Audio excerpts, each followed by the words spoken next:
already. Opo. You guys can check my content creation sa Facebook po. Meron po akong YouTube actually. You can check it. Adnan in Turkey. Ang galing. Opo. I'm so proud of you. I just started recently. It was like really yung impact niyo po sa amin. Ay, So na all true. Like parang plano na namin yon pero walang nagpo-push sa amin. Opo. So right now, may feel na second priority na. Parang, di ba, nakikita natin na may nag-vlog gumagawa ng online, but we don't know them personally. True. Opo. So parang, fan lang tayo, ganon, di ba? Pero iba kasi yung impact pag nakilala mo na talaga. Opo, in personal. Ibang-iba. Ibang-iba.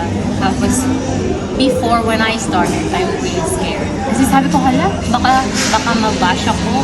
Nakaka-embarrass naman yung mga pinanggagawa ko sa buhay. Nakaka-embarrass naman yung mga sinishare ko. Pero as the time goes by, hindi mo na dapat ganun.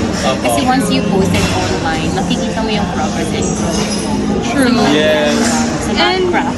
Opo, yung parang digital na rin siya, memories mo, Yes. footprints Yes. mo, na you can look back whenever you want. Exactly. That's so